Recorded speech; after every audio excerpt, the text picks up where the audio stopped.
Great. Good afternoon, everyone, and welcome to today's webinar, Beyond the Internship, Building Purpose, Passion, and Public Service through PAC-APP. Thank you for spending some time with us today. We're glad you're here. Today is our final installment of the 2025 George Cronin Awards for Procurement Excellence webinars, presented annually by NASPO. This award recognizes outstanding state procurement initiatives and demonstrates innovation transferability to other states, service improvements, and savings efficiencies. Named after NASPO's first president, these awards, now in their 41st year as of 2026, highlight projects from state central procurement offices or collaborative efforts with other agencies that advance the public procurement profession, serving as teaching tools and best practices nationwide. Starting this week, the application window for 2026 is open, and eligible professionals from NASPO member states can submit projects developed by or under their state's central procurement entity. The link to apply is in the Resources tab on this webinar and can also be found at naspo.org. Before we begin, I'd like to take a moment to explain the format of today's webinar. All attendees are muted. You can enter comments and questions in the chat box. If you would like to ask our presenters a question, please type it in the Q&A box at the bottom of your window. Questions may be addressed during the presentation or during the Q&A session after the presentation has concluded. At the close of today's presentation, you will be asked to complete a very brief questionnaire. Your feedback is very valuable to us here at NASPO, and today's presentation is good for 1 contact hour.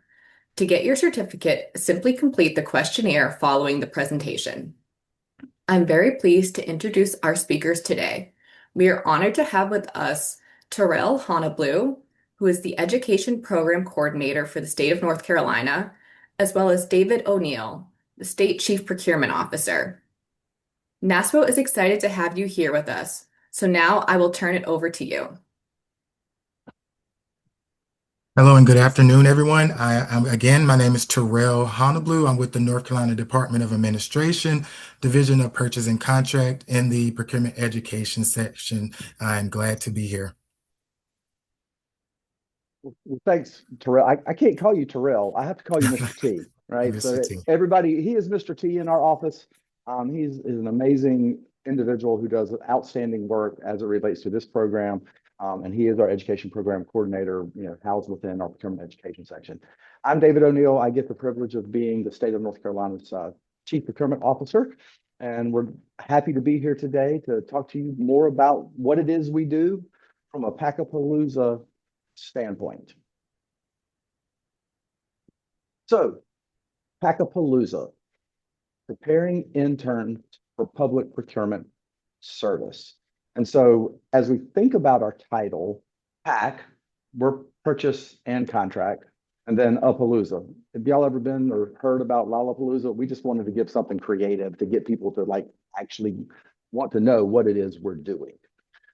All of us that are on this call today are in some sort of public procurement capacity professional position, correct? And so there's this book that we all should know about. Getting to Yes, right? I'm just going to put it on the screen, like Getting to Yes. And so Getting to Yes is really about negotiations, but it's also about figuring out the impact we make on a daily basis in the public procurement space. And so as we relate this over to preparing interns for public procurement service, are our interns impacted? Yes. Can they connect their academics and their professional experiences at the end of their term with us? Yes. And are they eager to work in state service and in governmental positions? Absolutely yes.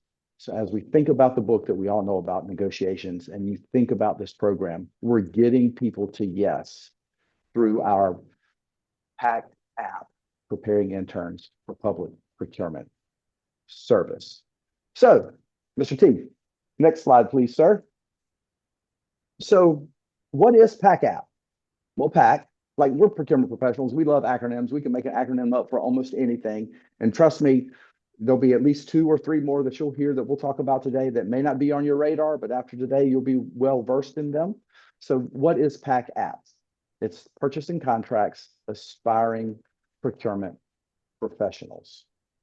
So why did we think about creating PAC-APP, the Purchasing Contract Aspiring Procurement Professionals program? Well, recruitment and retention. Those of us that have been around state service for more than a minute, I resemble that remark, right? Recognize that getting people to come to work in state service is a challenge. And if you follow any of the recruitment and retention platforms that are out there and you know what's coming, right? They have this thing called the silver tsunami. If you look closely, yes, we're silver. The silver tsunami, where people of a certain age and stage are getting ready to retire.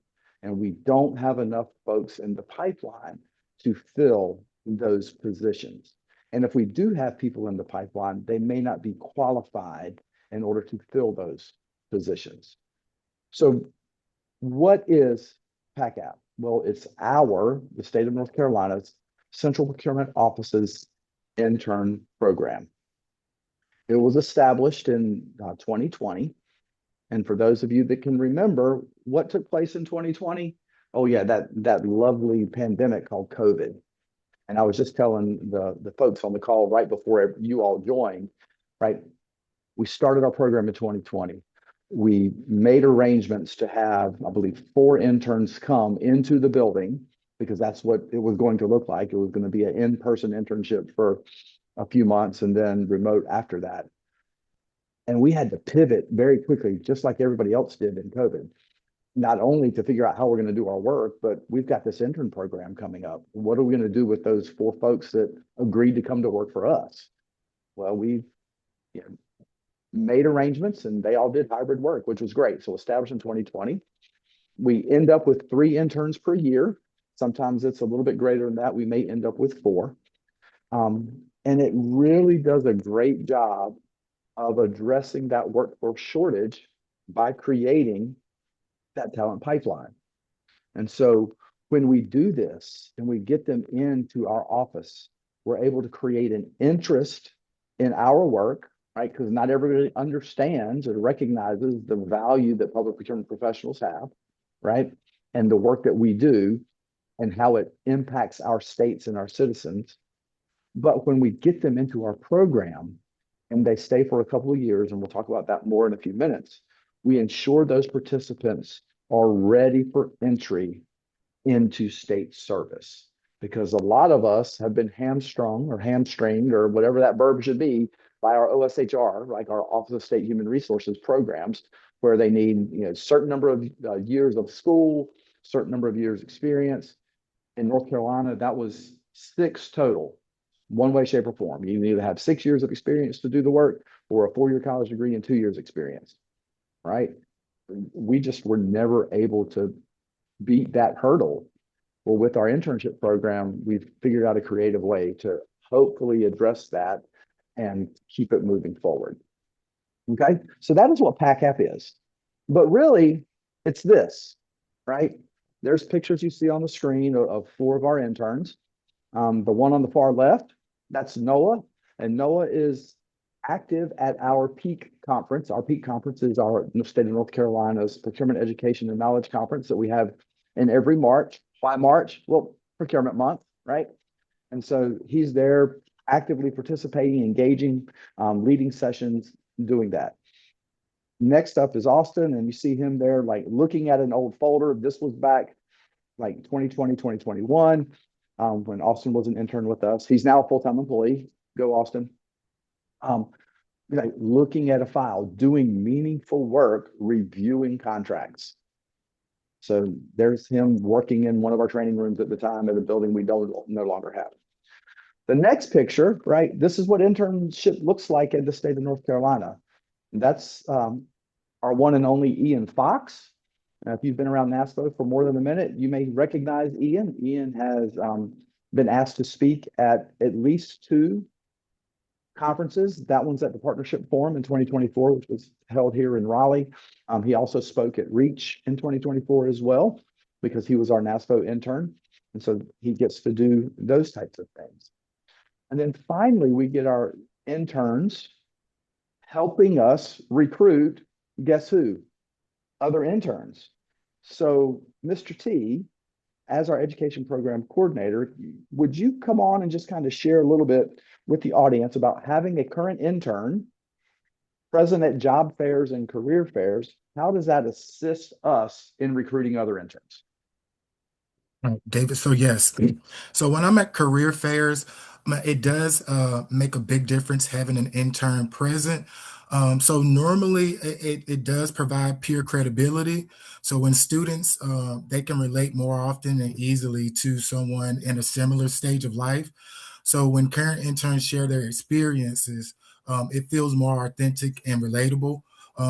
Also, that impact is pretty much the prospective candidates. They hear firsthand what the interns are really doing and what it's like to build trust and reduce uncertainty. It also helps to demonstrate development opportunities. So when students see interns confidently explaining procurement concepts, it shows growth and skill development. And the impact from that is it just signals that our program builds capability and not just fill temporary roles.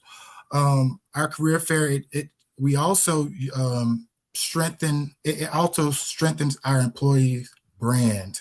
It brings interns together, invest in the development, their values and their voices, and it sees them as ambassadors. So pretty much this position helps our program stay structured, supportive, and intentional.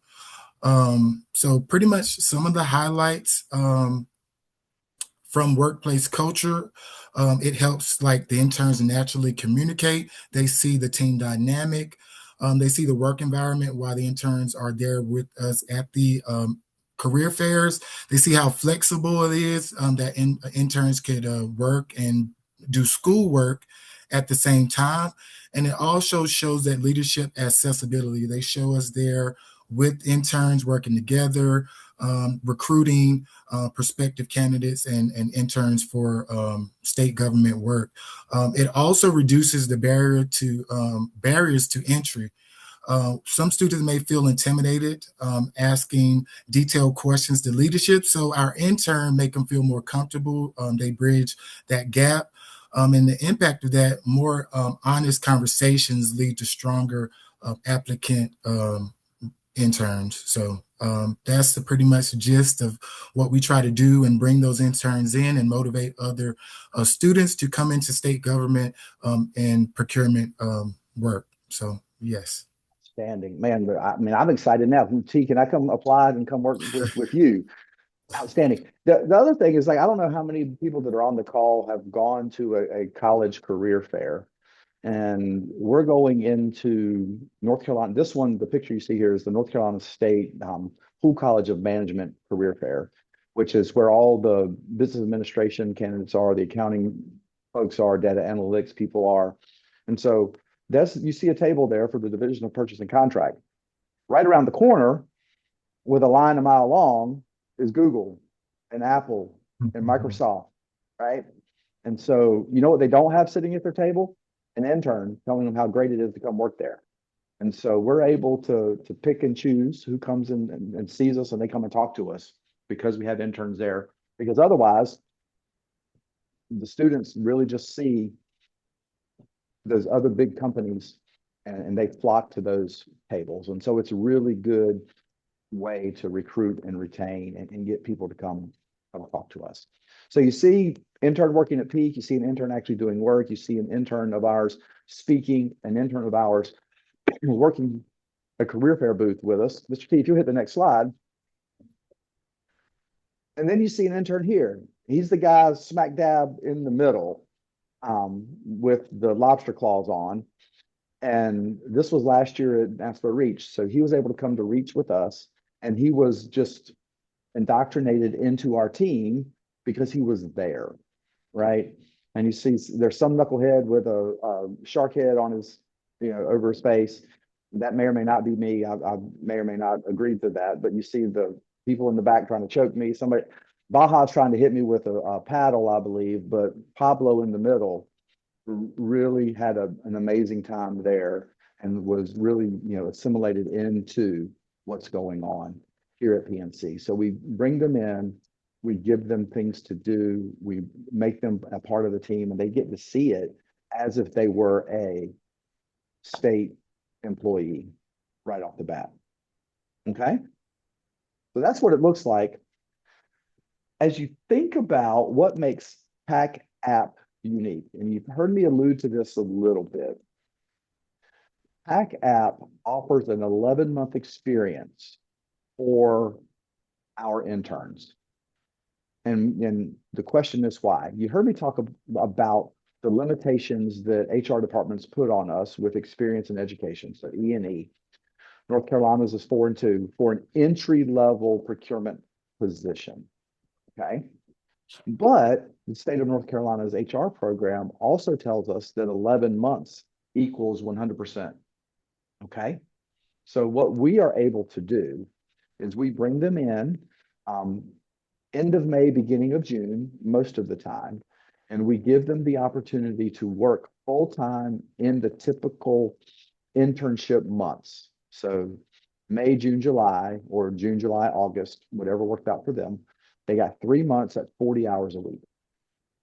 And then when they return back to their school, we give them the opportunity to work with us up to 25 hours per week during their semesters. Okay. Schedule permitting, right? We all recognize that school comes first, but we give them the ability to work with us up to 25 hours per week. And they continue to do meaningful work while they're in that rotation. Okay.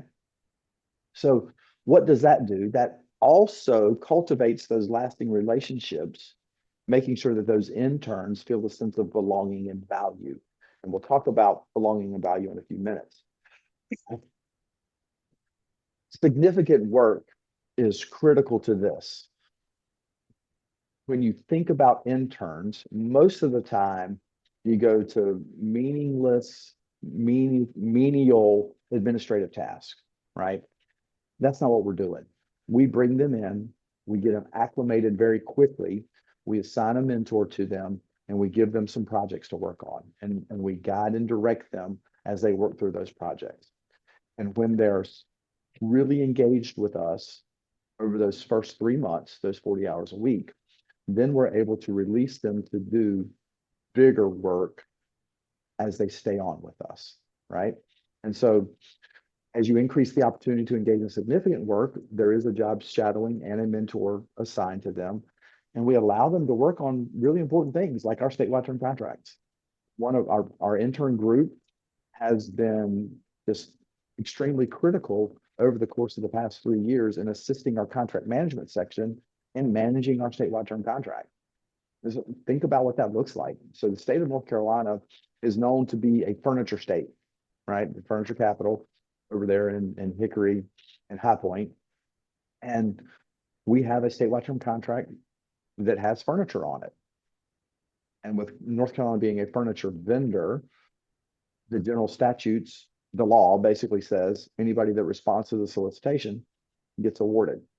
We have 168 furniture vendors on that contract. And because of the training and the guidance and the scaffolding that we've provided, we've been fortunate to be able to put an intern into the contract management role of that particular contract. It's great. And they realize what they're doing and they see how responsible and what kind of authority and accountability they have coming in to work with us. And then finally, because it's an 11-month program, if we're able to get them for 2 consecutive cycles, and that's typically our goal, it provides that pre-graduation qualifying state service, excuse me, for those procurement entry level positions. And so we understood the rules that HR puts on us and we played within the rules. And so it's been very beneficial for us to recognize this. So what else makes PAC-APP unique? So Mr. T, if you hit the next slide. A few things here. So it engages interns through onboarding. regular check-ins and meaningful professional development. They have the same opportunities at professional development and attending NASPO conferences as any of our normal full-time employees.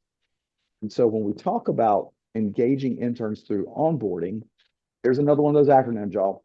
We call it Embark. So it's entering mind-blowing and really cool PNC. If y'all know Jody Clevin, who has since retired, she's supposed to be doing this, but she said, I'm out and retired at the end of January. She developed this Embark acronym, which is really just meaning it's our onboarding meeting, right? And when we do our onboarding meeting, it's the state chief procurement officer, our 5 deputies, and them. And they come in and we treat them just like if we were onboarding a regular full-time employee. They hear about each one of our 5 sections. They hear about what it is we do, how we operate, and how everything that each one of our sections does is critical to the other one. So they're there. They're treated just like a full-time employee. They have regular support check-ins to make sure that when they come in as a intern, that we're not just leaving them out in Never Land and not helping them, guiding them, and directing them. And then the meaningful professional development is paramount to ensuring that they understand what it is we're doing. We've had several of our interns go through our certification program. And so when they're done, they are a North Carolina contract manager because that's one of the certifications they have to do. But one of the best things that we do with them, here's acronym number 3 for you today, is Mimic. I don't know what that means, but Mr. T, because he supervises our interns, he runs those Mimic meetings. And so you get to hear from Mr. T again. So T, as a supervisor of this intern program, share what a Mimic meeting looks like and what are the benefits of hosting and holding those meetings. All right. So what Mimic means to us is mentor intern monthly issues check-in. And pretty much what happens there, we start off with a question of the day. It normally, it could pertain to the season, it could pertain to the holiday, but we just get a question of the day, get everyone talking, get the mood going for a productive check-in meeting. We normally do project sharing and updates. That's normally where our interns give us updates on the projects they're working on, any issues they're coming across with those projects.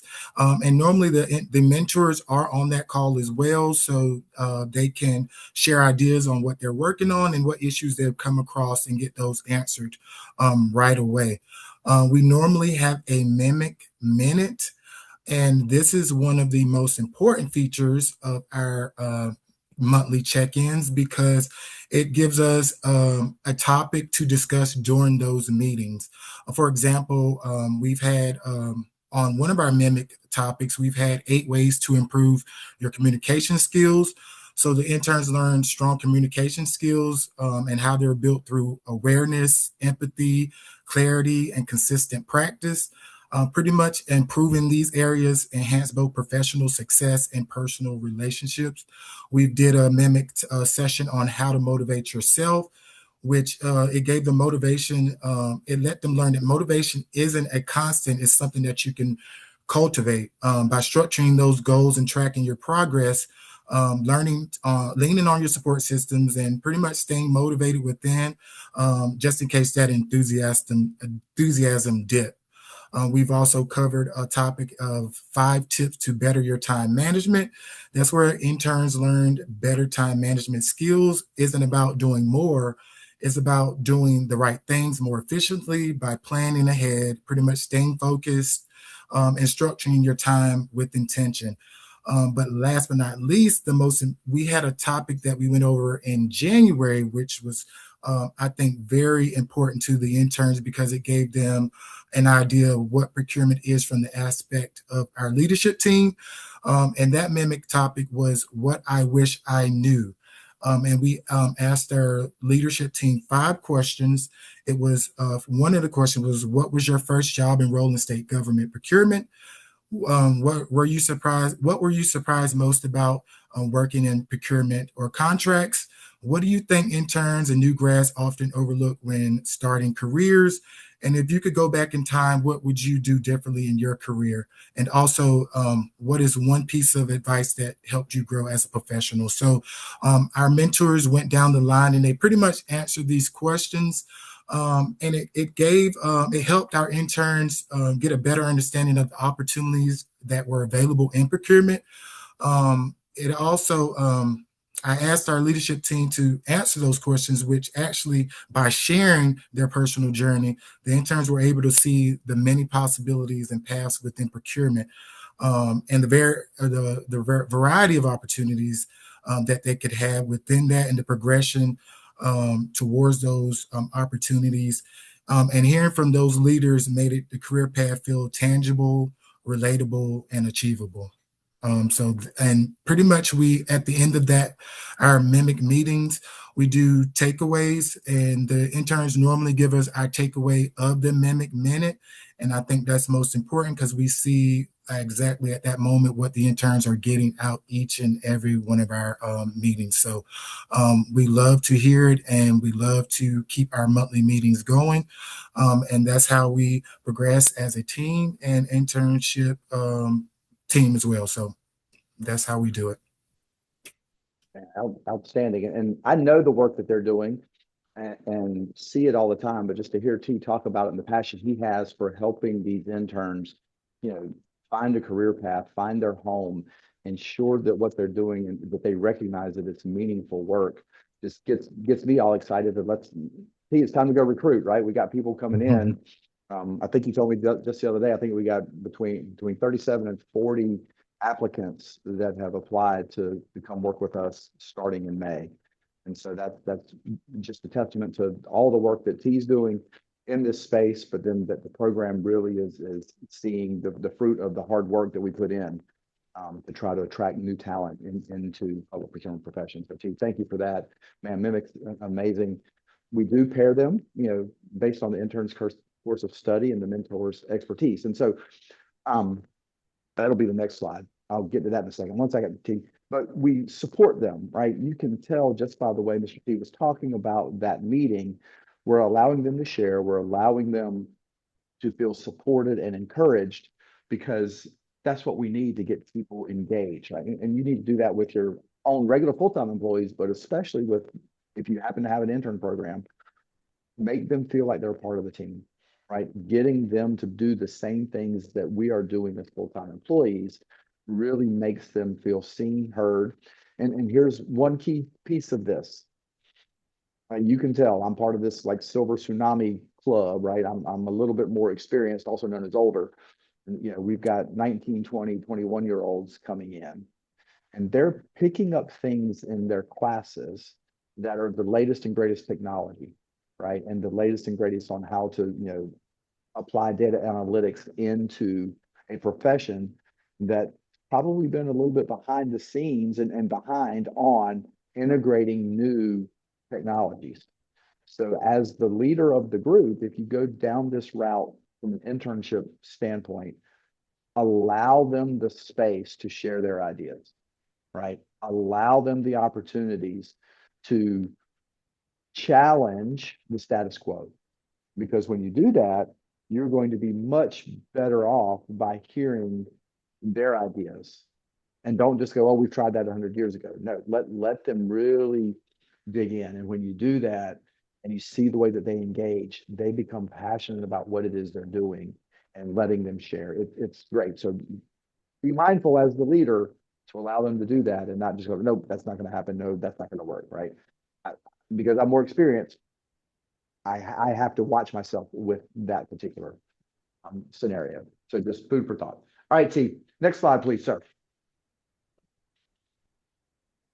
So PNC holds staff meetings once a month, and the interns are assigned to one of our 5 different sections. And so in our sections, we have a strategic sourcing section, we have a procurement education section, we have a contract management section, we have a risk and compliance management section, and finally, we have an operations and system support section.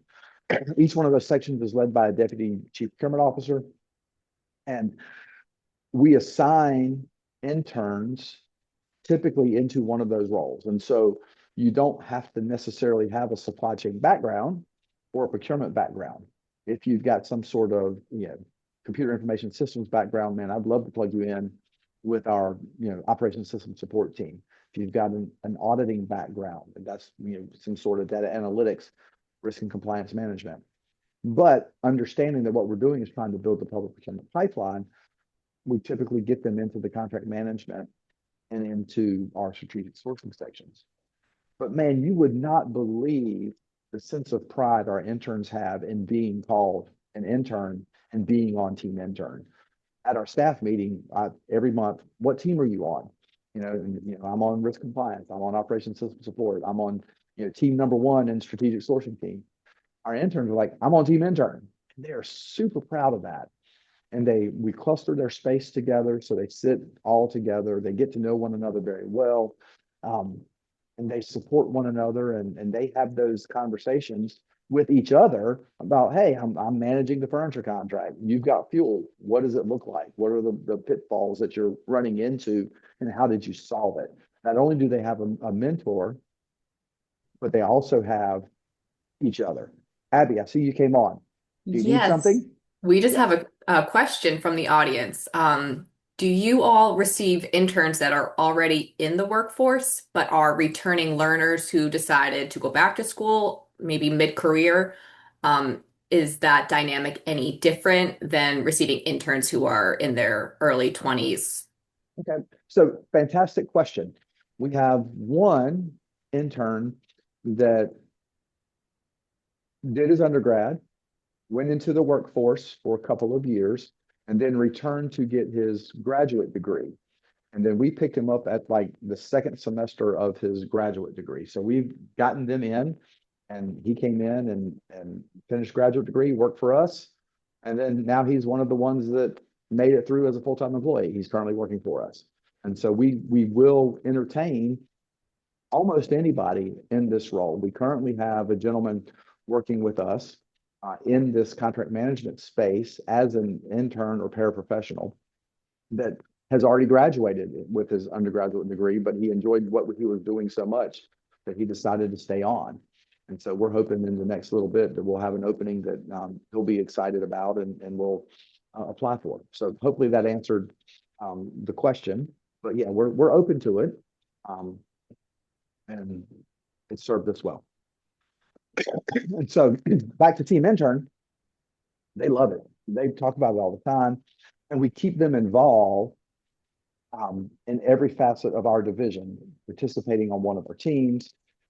They attend all the staff meetings. They go to our team building events. Actually, Pablo, the one you saw in the picture a couple of minutes ago, sitting in the middle, we had a team building event at a local go-kart track, and he won the event. We won't get into how he won the event, but he won the event, but he enjoyed it. He enjoyed it. So very good. So perfect. So next slide, Mr. T. So there we go. So how can other states, right? So part of the Cronin Award is transferability. So the question is, how can other states replicate a program like PAC-APP? So include aspects in your program that has made ours successful, right? Offer a longer 11-month term to allow them to get fully immersed and fully acclimated with what it is you do in your office, right? Provide hands-on experience to gain that relevant knowledge, because I'm more experienced and older, right? It's not just coming in and fetching somebody coffee or making copies. Get them in, get them doing the work, which will keep them engaged. Have an innovative onboarding and regular support meetings. Embark, mimic, right? Those two things really are critical to ensuring buy-in. Embark, again, you've got the entire leadership team of our division in that meeting, talking to them and showing that we're human, just like everybody else, and we're there. But those regular support meetings, like Mimic, like Mr. T was talking about, really does a good job in ensuring that they feel supported. And so when we first started this back in 2020, right, a very infant program, as we have progressed over the course of the 5 years, 6 years now, right, we've really gotten better at bringing them in, onboarding them, and regularly supporting them. And so I would say some of our interns that came in 2020, they were kind of the guinea pigs, for lack of a better word, like what went well, what didn't go well. And we continuously learn and improve how we can make things better. But then when you keep them there, it cultivates those relationships that make them want to continue to come to work, right? They feel a sense of belonging and value, and we will share with that a little bit more. And transferability, right? There's really no special resources are needed. Like the way we started our program was we applied for an NASPO grant and we received it. And so we got some money that we were able to pay our interns with. And then that typically would handle one or two for a short session. But because ours is an 11-month session, we have been able to find some dollars in order to continue to pay the interns through the 2-year program. And we pay up to $20 an hour the first year. After that first year, it goes more than that. And in today's terms, that's probably not a whole lot of money, but it's not $7.50 an hour cleaning pools over the summer either. And so it's been super successful for us, and we've been fortunate that we've been able to finance it through NASPO grants for interns and through some self-financing that we've been able to do on our end as well. Okay. All right. So can your state replicate what we're doing in North Carolina if you don't look like us? The answer is emphatically yes. Right? So as you think about the components that are on the left-hand side of the screen, provide foundational learning and deeper experience, right? How do you replicate that? Offer this 11-month term. Use your class schedules to maximize collaboration. Like be flexible with them as when they're in school, right? Don't make them be in the building 8 to 4 on Tuesdays and Thursdays if they've got classes. No, you have to have some flexibility. And then, novel concept, we all got really good at hybrid work schedules, right? Offer the remote work hybrid during semesters. And that's what we do. We may see them once a month at our staff meeting. And that's perfectly fine because they have those regular scheduled check-ins. We know that they're getting the work done and we're fine with that. What are the results that you see from doing this? They lead meaningful projects. They're fully prepared to enter the workforce, right? And we'll get the savings and what that looks like in a few minutes. And it increases team productivity. All right. Some limitations and some workarounds. If you've got limited budget for 11 months, shorten the semester or quarters. You could offer unpaid internships. You could partner with colleges offering credit instead of pay, right? Just things that you can think about, different ways to turn the cube to come up with better ideas. The next component, ensure the interns feel valued, heard, and supported. Give them that support. Hold a intentional onboarding meeting. Hold mimic meetings. Those are super easy and you get tons of value out of them. Give them a personal workspace, right? Some people don't think that really matters. It matters a whole lot. They get a state computer, they get a state badge, they get a state parking hang tag for their car, right? When they come in and they have their own space they can go to. They're not hoteling space. They're not working off a conference room table. We're fortunate that we have the space and we can do that, right? And share practices through Mimic. When you do that, they feel seen, heard, and valued. It increases the likelihood of them to come back for another session, right? And if you've got a smaller staff size, we've got about 45 that work with the division. Maybe 3 is not the right number for you. Maybe it's 2 and do 2 well, or 1, do 1 well. That can help build this pipeline and develop lasting relationships. Again, mimic and embark, then come back and then rotate through different mentors. So you're not burning out your staff time after time after time, because I've got an amazing team of people that work for me at PNC, and I've got amazing people that can be great mentors to these interns. And so we don't just want to keep doing the same people over and over and over again. Okay, next slide, T. So how has PAC-APP improved our service? We all recognize we have limited time and resources. We never seem to have enough time in the day to get the work that we need done. Too many projects, procurement and long timelines, that probably is synonymous for most people. And then just a complete overload of contract management tasks. How do you solve it? Hire an intern, right? And give them meaningful work. But don't do it just for 3 months, because it's going to be very difficult for you to get them up to speed and to accomplish meaningful work in that short amount of time, right? So implementing this program has improved our service because interns stay longer, they come back, and they have specific institutional knowledge that you're not going to get from somebody straight off the street, right? So that reduces that learning curve and that training matrix that you have to do to get them ready to do the work. And if they're fully engaged, they're able to assist the teams with that meaningful work. That reduces the workload on your existing teams because you're able to assign it to one of the interns who knows what's going on. You provide a higher level of service due to reduced contract and service load, which leads to better performance on your contracts, better customer service, and more streamlined procurements. I don't know what procurement office in the country wouldn't want to get that result, right? Effective performance contracts, prompt customer service, and having more streamlined procurements. So we're a data analytics driven group in procurement.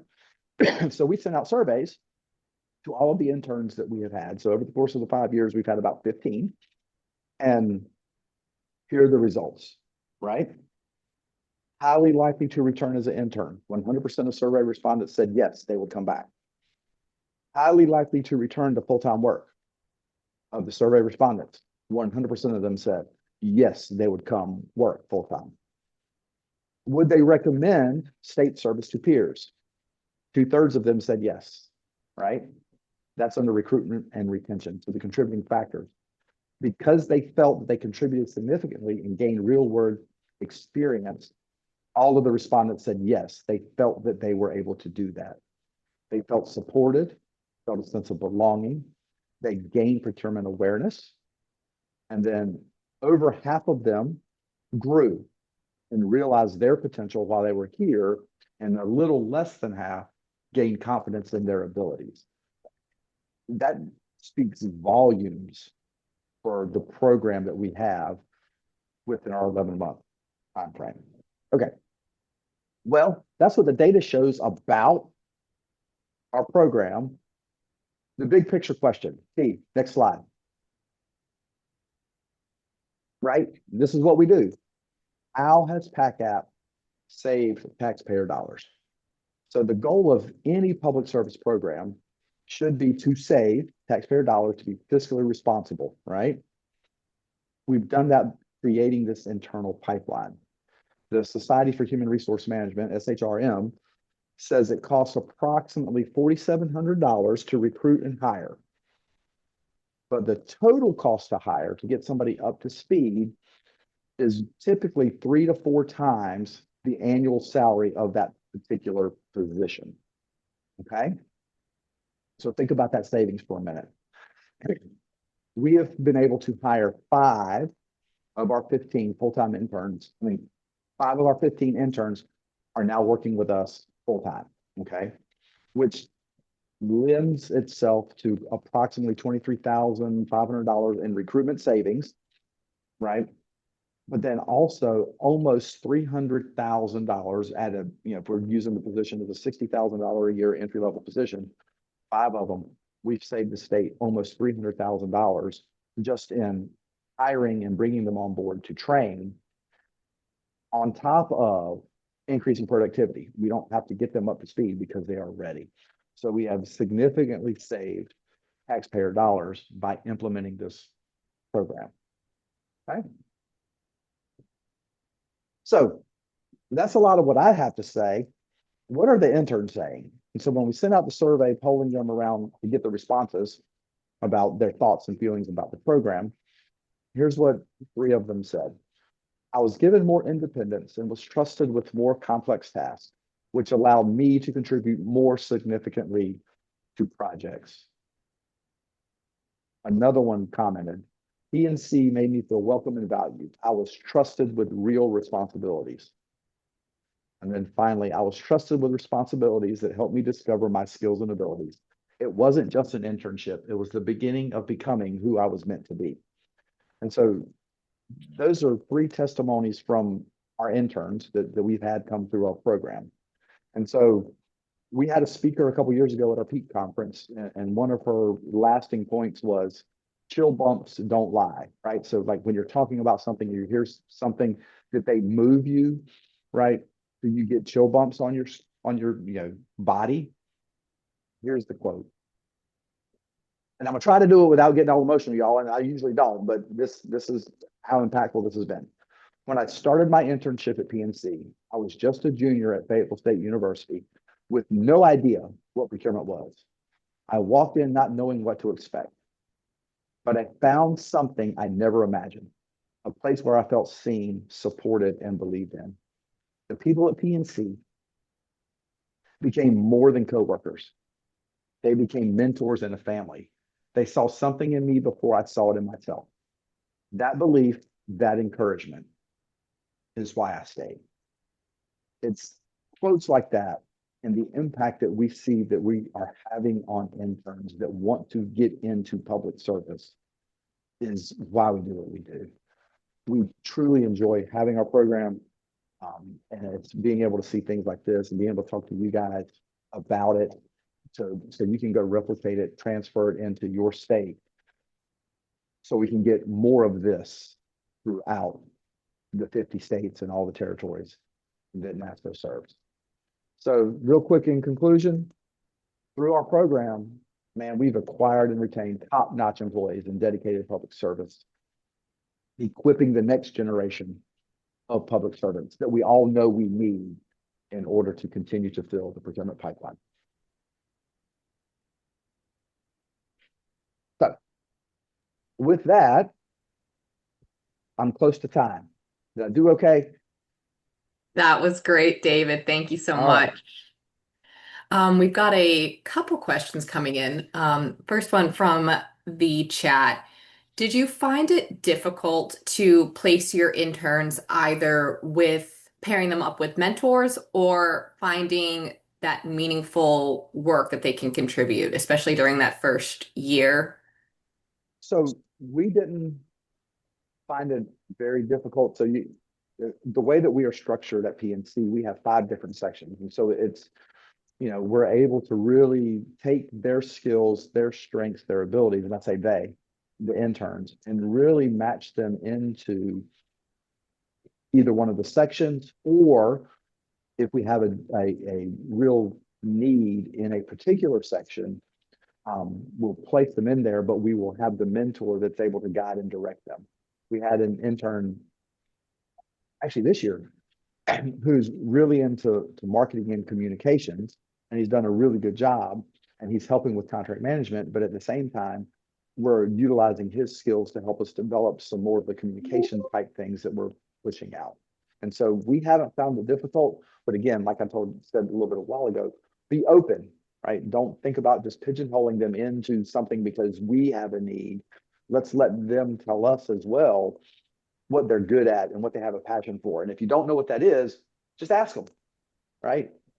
Talk to them about their major. What are their interests? And it's real easy. You can see like the change in their face, their dynamic, their demeanor, like it'll come on. I was at a NASPO event 3 weeks ago now, the case competition over at Arizona State. And after we were talking to some of the teams, one of them came up to me and she started talking about, well, how do I get in public procurement? And she was just kind of going through the motions. And I said, well, what is your major? She goes, well, data analytics. I said, well, what do you want to do with that? And then she like just opened like a flower about getting excited about that. She lit up like a Christmas tree. I said, you need to explore that. And here's where you can use those skills and passion in public procurement. So it hasn't been real difficult for us, but you also have to be aware of what it is they're doing.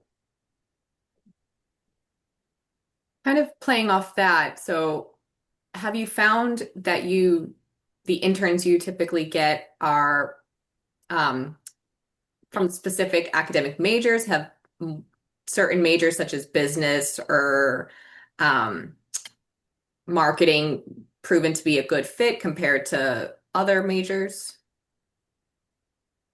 I would say the majority of what we're getting is probably more business related. Maybe some supply chain, maybe some finance.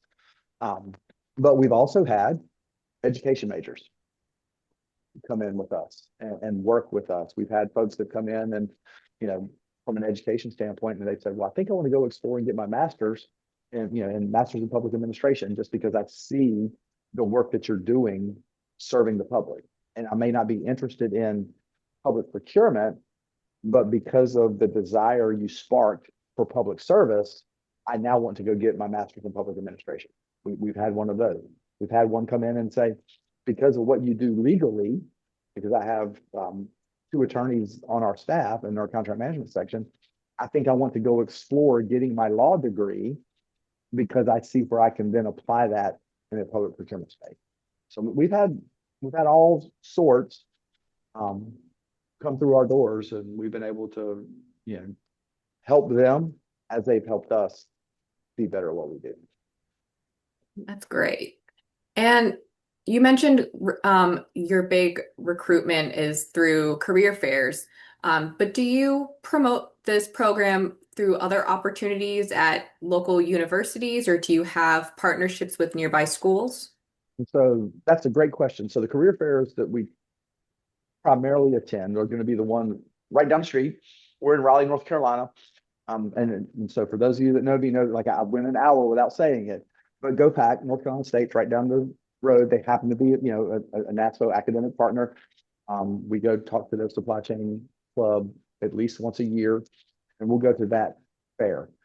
However, we've recruited at other local schools here because we're in the NASPO network for interns. We're getting interns apply through Handshake to us. And because we're able to do a remote opportunity for them, we're not opposed to having somebody from Oregon State or Pennsylvania or Florida or Texas, Arizona State. Like I was talking to two guys a couple of weeks ago that they were super interested in the program. I said, apply, and we'd be willing to do that. And so we do some of that reach out. Some of it is like internal networking where somebody will say, hey, David, I know about your intern program. My son or daughter may be interested. Right? Sure, I'll connect them with Mr. T, and if it works, it works. If it doesn't, it doesn't. I can't make promises, but we definitely connect the folks. And another question we just received, how has this program influenced the culture within purchasing and contracts? Do your full-time personnel find the intern support useful? And from your staff's perspective, how have they found being mentors? Have you seen new skills within your team as a result of that? I could answer that. T, do you want to attempt? Or like I see several of our staff on the call. Like I can get them to answer some of these questions. I'll call them out in a heartbeat. They know I will. Um, Okay. so T, if you want to take that, I'll Can you repeat that question again? Sorry about that. Oh, yeah, of course. So, how has the program influenced the culture within purchasing and contracts? Part one, do you find your full-time personnel find the intern support useful and beneficial? And part two, how do you think serving as mentors has helped your staff? Do you find that they find that to be a beneficial? So yes, it definitely has been beneficial as far as working with our mentors. They bridge that gap, like I said, between the work that we need filled and the places that we need interns filled in. Also, it just gives the interns insight on our agency as a whole, how we're a team. We work together. We have an open door policy. They can ask questions.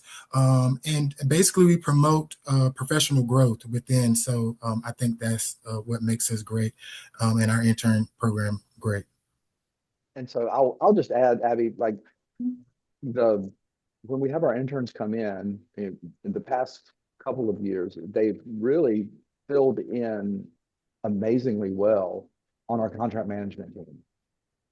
Because there's been some desire to grow that team, but we all work in public space where you have to have a budget, and the budget is predicated on them actually passing a budget. We're North Carolina, the only state in the union that doesn't have a budget passed currently. And so when you need new people or new full-time people, you have to go to the legislature. Well, with this program, we're able to supplement our contract management staff with these interns, and they're doing the meaningful work. And so, I would tell you that Melissa Presley, who's our deputy chief procurement officer for contract management, has been extremely grateful that we've been able to have interns in her program, to the detriment of the other four who would really love to have somebody come in and help them do some work. But we all recognize the need that we had for that. And so it's been great. They acclimate well into culture. The staff embraces them again. You saw the picture of Pablo in the middle of all of us, at Reach acting, the pictures. It's really good. It's been really good. Yeah, Pablo looked like he was having a great, great time. Mm-hmm. Everyone has a great time at NASPO Mm-hmm. conferences. All right, well, that concludes today's presentation. You all will sorry, I want to thank our presenters, David and Tirrell, first and foremost, for the valuable information they've shared today and for working with us here at NASPO to bring it to you. Thank you all again for attending this webinar today. You will receive a follow-up email containing today's slides and materials. Remember, this webinar qualifies as one contact hour. To receive your certificate, simply fill out the survey in your browser window once you've exited the webinar. This webinar has been recorded and will be available for viewing on the NASPO YouTube page in the coming days. Questions entered into the chat and Q&A boxes have been saved, and we will try to follow up via email for any questions not addressed during today's presentation.